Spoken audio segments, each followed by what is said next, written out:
vocês terem uma ideia, uma das coisas que vão rolar é uma CPI. É uma CPI sobre crime organizado. CPI do crime organizado. Quem vai coordenar, vai presidir, pelo que eu vi, eu não sei se ele vai relatar ou presidir, é o senador Alessandro Vieira, que é um delegado de carreira, que é um político empenhado, bem intencionado, bem posicionado para isso, para fazer esse papel. Mas assim, é igual a população desconfiada de política de segurança pública, eu sou bem desconfiada de CPI, porque CPI você sabe como é que você entra e você não sabe como é que você sai, né?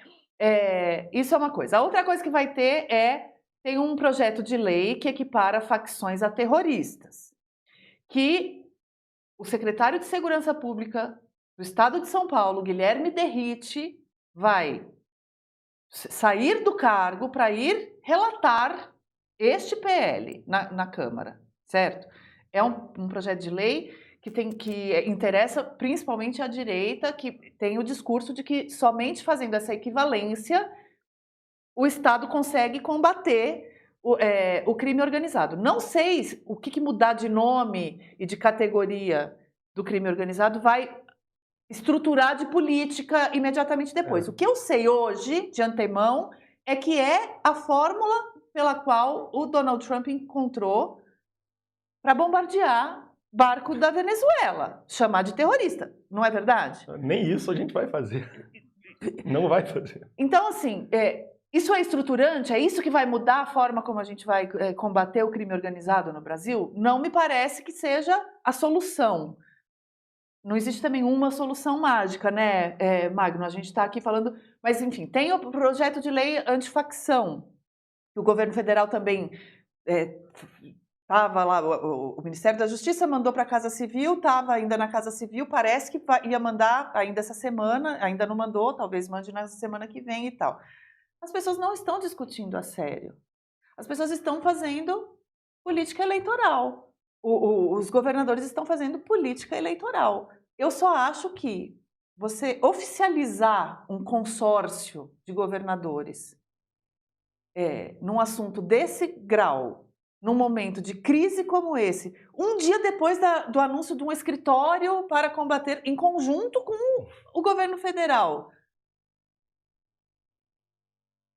Flávia, quando você falou que vinha um problema federativo na articulação dos governadores, eu disse que era só uma articulação para a eleição de 2026, porque eu sou cínico sobre as movimentações da política brasileira. E nessa semana a política brasileira fez o que sempre faz para responder a uma crise.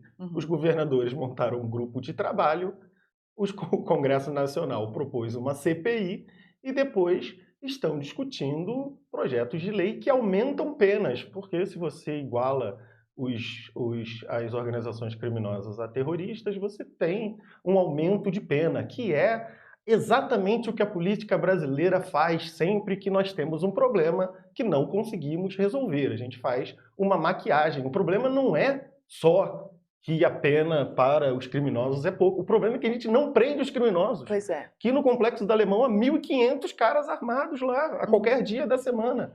E aí os políticos vão fazendo política. Montam um grupo de trabalho para continuar conversando e divulgando notícia para a imprensa, mantém o nome deles lá, fazem uma CPI, que vai ter sessões televisionadas, um espetáculo televisionado, e depois montam um relatório que vai gerar mais umas notícias e vida que segue.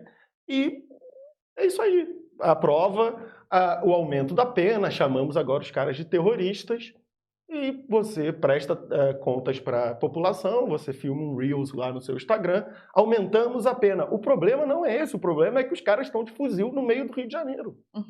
E isso não está sendo endereçado. A política brasileira só está repetindo mais um episódio de política brasileira, que a gente já viu um monte de vezes. Os governadores estão fazendo política, o governo federal está fazendo política. O governador do Rio de Janeiro descobriu que há facções no Complexo do Alemão, segunda-feira e terça teve que ir lá. Não. O governo Lula descobriu que tem facções no Rio de Janeiro e quarta-feira mandou o ministro da Justiça lá. Não. Todo mundo sabe o que está acontecendo, mas agora apareceu uma oportunidade de aparecer na televisão, todo mundo quer aparecer na televisão fingindo que está fazendo alguma coisa.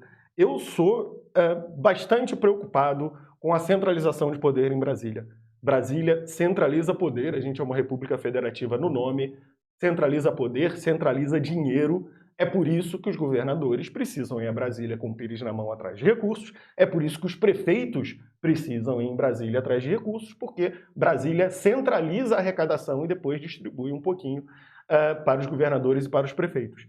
Mas, em alguns momentos, a gente precisa de uma coordenação centralizada. A gente precisou na pandemia. Você precisava de uma força coordenando o esforço nos estados, porque não é um problema de uma cidade, não é um problema de um estado, é um problema no país. Você precisa de uma força coordenadora. O governo federal, naquele momento, falhou. O governo Bolsonaro não conseguiu fazer essa articulação, porque era absolutamente incompetente, além de ser negacionista. O governo Lula, os governos federais, são também, no campo da segurança pública, negacionistas e incompetentes. Nós estamos vendo a situação se agravar há muitos anos, há muitas décadas. As barricadas não apareceram lá de um dia para o outro. O tráfico não começou a roubar energia, não começou a roubar sinal de internet, não começou a isolar as comunidades, não começou a julgar pessoas, executar pessoas de um dia para o outro. Nós só fomos coniventes, nós achamos que a situação iria desaparecer. A situação não desapareceu. É necessária a compreensão de que uma coordenação é preciso, porque o problema é nacional, mesmo entendendo que as disputas políticas não desaparecerão. As disputas políticas vão seguir.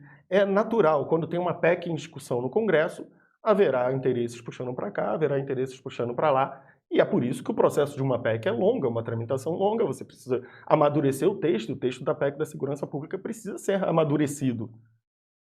Os governadores, você disse muito bem, ninguém gosta de perder poder. É natural que os governadores queiram manter a sua autonomia. Mas também é natural que os governadores consigam entender, espero, que a sua sobrevivência política depende de uma ação nesse sentido. E a gente não pode deixar o Cláudio Castro fingir que ele é um combatente do crime. O crime está se expandindo durante o mandato dele.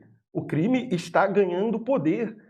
Comunidades que antes não eram controladas pelo tráfico ou pela milícia, hoje são governadas pelo tráfico e pela milícia. O tráfico se tornou mais complexo em sua operação. Hoje não só vende maconha e cocaína, controla uma série de serviços durante os mandatos de Cláudio Castro. É como aconteceram em outros estados. Não é uma questão do PL ou do PT, é uma questão dos governos estaduais serem incapazes de lidar com essa situação, muito compreensivelmente. Porque o problema dos fuzis no Complexo do Alemão não é do estado do Rio de Janeiro. Só. Inclusive, posso aproveitar esse gancho, porque a gente, para quem não sabe, para quem nos acompanha aqui, mas talvez ainda não saiba, quem está chegando hoje, e para quem já sabe, também vale eu repetir que a gente tem, além do nosso conteúdo gratuito aqui no YouTube, e na nossa newsletter diária, e nas nossas redes sociais e nos nossos podcasts, a gente tem um conteúdo premium, que são as nossas reportagens especiais, nossos artigos e o nosso streaming. E um desses conteúdos especiais, para quem paga a assinatura, são R$15 por mês, o QR Code está na tela, é a edição de sábado, em que a gente faz umas reportagens mais aprofundadas, de mais fôlego. E um dos aspectos que a gente considerou muito relevantes de explorar, de abordar, e que está no centro desse debate todo, é o das armas, né? Do tráfico de armas, de como essas armas desse calibre, desse porte, chegam ao alemão, à Penha e às mãos do crime organizado, como se espalham, por quais fronteiras, por onde, quais os fluxos disso, né? A Julia Kekia está mergulhada nesse assunto, está conversando com vários especialistas, ou pegando levantamentos e tudo mais. E sim, é uma questão muito de armas que vêm do exterior, então entram pelas fronteiras, entram inclusive pelos correios, entram pelos containers, entram também entre estados, porque com o aumento da produção nacional de armas nacionais, isso realmente houve um incremento nessa produção aqui mesmo no país, na venda e no desvio dessas armas, né?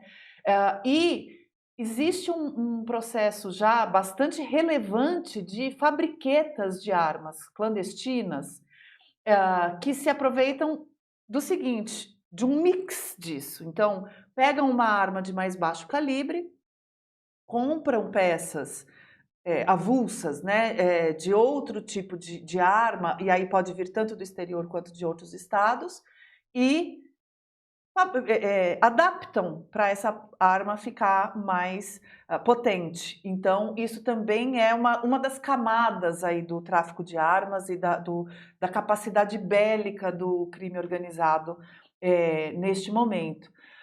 Uma das coisas que está bombando aqui no nosso chat segundo um dos nossos leitores espectadores mais apaixonados, ele está realmente com uma paixão assim importante, o Fernando Marota, de me xingar muito aqui, de desonesto o tempo inteiro, né, Fernando? Um abraço para você, obrigada pela sua audiência.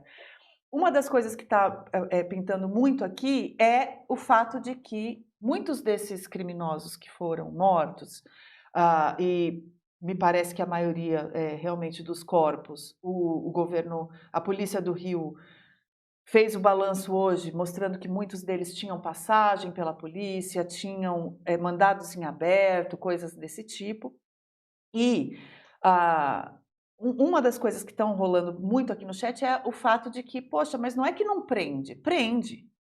A polícia vai lá e prende, e depois a justiça vai e solta. Que é mais uma dessas percepções que vão alimentando esse desejo de, bom, melhor exterminar logo, porque já que daqui a pouco vai ser preso e depois vai ser solto, para quê, né?